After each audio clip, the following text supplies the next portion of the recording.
Hi, I'm David Fetter, Executive Editor Technical for Prepared Foods, and I'm welcoming you to another Prepared Foods video.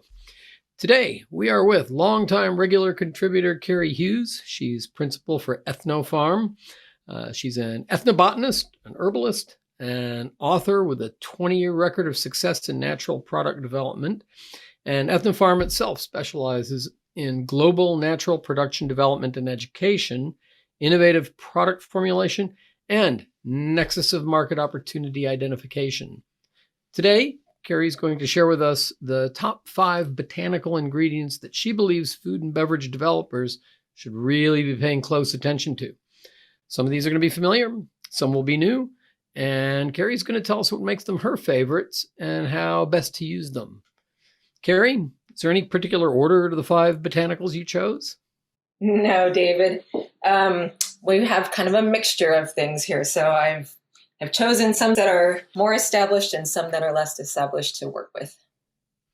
So, all right, walk us through them. Okay, so actually the first 2 aren't really even botanicals. They are fungi, and I chose to go through these because most people lump them in the botanicals category anyways. And I mean, I think there's a lot of interest right now in medicinal mushrooms in general. And some of these are getting GRAS affirmed status or like GRAS notified status, and actually are very easy to work with in formulation. So one of my top ones that I use a lot is reishi.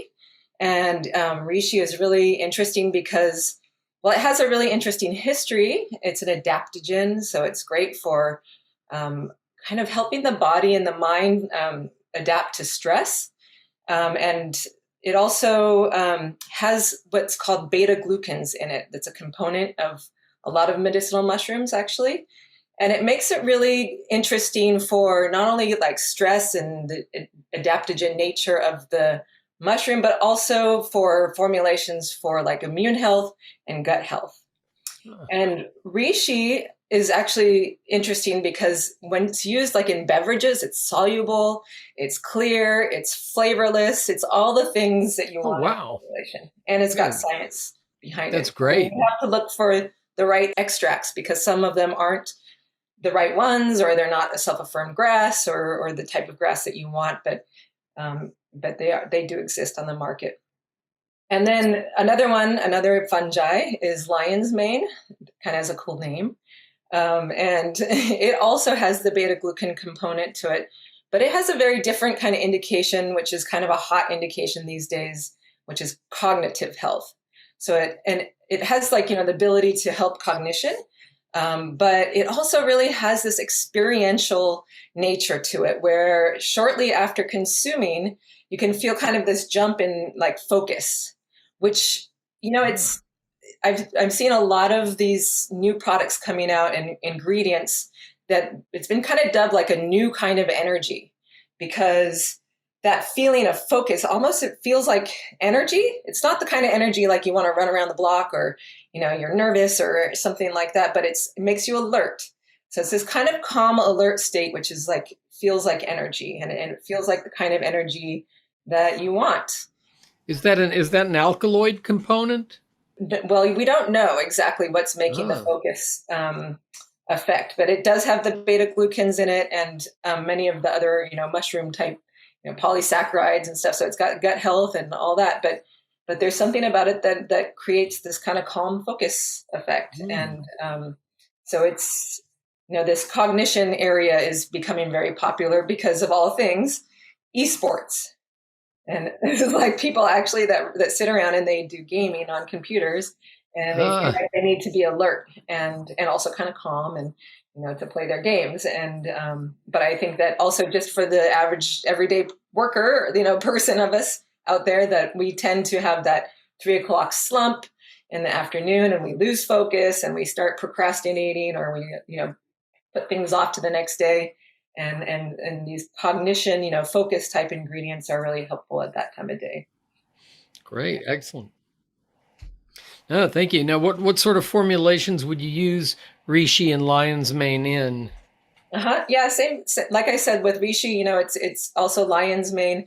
And again, you have to find the right extracts that are grass affirmed or grass notified, depending on what you will accept. But they can be flavorless, colorless, tasteless, um, you know, um, easy to work with, stable. So they are pretty adaptable in a lot of pet formulations, but they're especially popular in beverages. Okay. Does their active ingredients, do those hold up under uh, heat pasteurization? I believe so, but I think I believe so, but I would like to see more application work done on that. I'm Okay. really not sure, what heat tolerance they have. Okay. Well, that's 2 of 5. Take us through the next. Yeah. Well, I think the other ones are not as quite as easy to use in formulation as the reishi and the lion's mane, but also are adaptable in beverages, and especially if you have some talented flavorists around. So one of them is mango leaf. The Um, leaf, not the fruit. Right.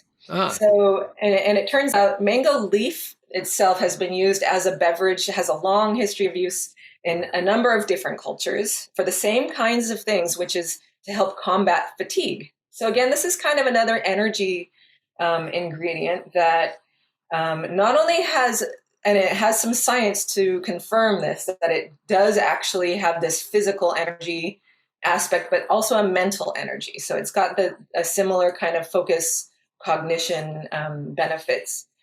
Um, and in fact, mango leaf, there's been extracts out there in the world that have had some good science in athletes, showing oh, that it can reduce in healthy people, and athletes can reduce reaction time and also like cognitive processing. So maybe that doesn't sound like a traditional athlete thing, like it's not. And well, there's also, I think, measures in other clinical studies on like power output or fatigue.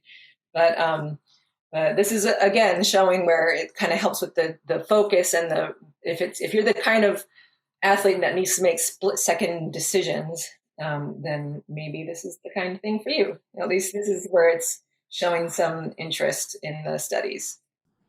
nice, nice. And the next? And then to take things totally to another different level, we'll get away from the energy stuff for a little while. There is, well, first of all, that mango leaf is pretty emerging. That's not something that you see a lot of yet. But here's one that sounds really familiar, but actually is kind of used in a new, different way. And that is fenugreek. Oh, So yeah, favorite of Indian food. there you go. So as you know, fenugreek is used a lot in Indian food, and lots of cuisines out there, and has a long history of use as that kind of spice.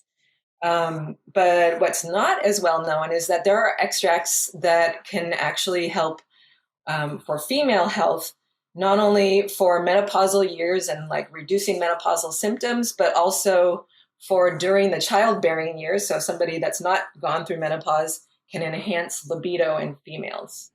Oh, okay. Yeah. That should make it a fairly popular little Yeah. ingredient. So, Yeah, so it's been shown to like balance hormone levels, also increase testosterone levels, but only within healthy ranges, healthy normal ranges. So oh, if it's somebody who maybe was kind of tending towards a low testosterone, because women have testosterone too, right. That's right. then that can help increase that. It probably has something to do with the libido effect that it Okay. And has. of course, being a spice, it's probably got easy grass status, right? Well, you can't always count on that because, Oh, yes, used as a spice, it would be, of course, grass. It is a food, but when these things, you always have to ask when something looks like it should be grass. You still should ask for the documentation that goes with it, because the type of extracts that are needed for the kinds of effects that we're talking about are a little different than we would normally consume as a spice, right?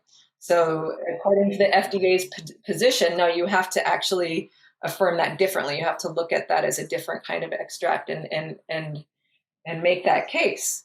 And in fact, there are I've heard, and I've talked to people out there, ingredient suppliers, and those studies are ongoing. They are in the process of getting GRAS information. So I don't think they actually have it yet for those kind of extracts that are causing the menopausal, promoting, healthy menopause or whatever, reducing menopausal symptoms.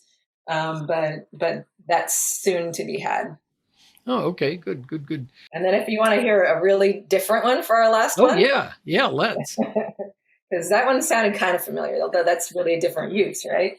So this last one is from South Africa, and it's got this really cool history of the native people would use it almost for this euphoric effect, okay? Which sounds like, well, how could that be allowed in foods, right? But it turns out there are different kinds of extracts that have different. Wait, what are we talking about now? Okay. Sorry, did I ruin the surprise? Yes. I'm sorry. Go ahead. Okay. Well, actually, it's got a weird name. That's why I don't come out the gates with the name. The name is Scleridium tortuosum. Tortuosum. Okay. But it has let's say it one more time. Scleridium tortuosum.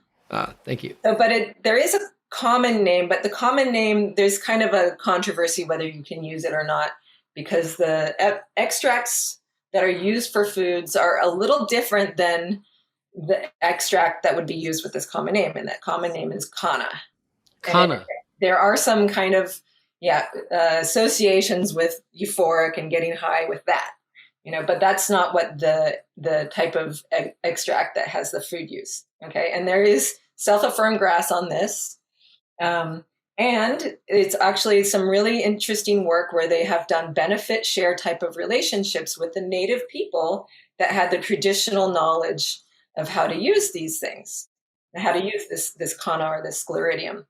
And so these kind of agreements are in place so that when ingredients are sold onto this market, they benefit, and it helps basically to protect the environment, protect biodiversity. It's kind of a beautiful example out there, I think, of what we should be doing going forward with a lot of new ingredients. That is nice. Everybody wins in a case like that. So Kana is a different kind of an effect. Actually, this is another of what I would call a very experiential type of ingredient. And by the way, I wanted to note that there's a lot of these experiential ingredients that are coming out, and we will see more, and what I mean by experiential is that you can actually feel something after consumption within some window time period that you relate it back to, like, oh, it's because I did that, that I'm feeling this way. And a lot of times it's energy, or it's mood, or it's reduction in stress, calming, something like that. Well, this one is kind of mood and also calming stress. And actually there's some really good studies that show this, and it does really make that effect. Oh, excellent. Something a lot of us need, especially in these times. Yes, indeed. So, hey, many thanks, Kerry. This was a fun look at some important botanical ingredients, and I'm hoping our food and beverage developers out there are paying attention. We can start using some of these experiential ingredients just a little more often now that we need them. We'll certainly be looking forward to a lot more plant-based health news from you for sure. So thank you again for your time. And I want to thank you, viewers. Thanks for joining us. You can find just a number of Kerry's articles on preparedfoods.com, but also be sure to catch her upcoming feature article on emerging botanical ingredients that should be out this April.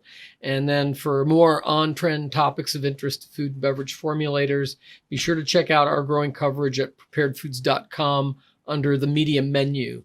Thank y'all. Bye.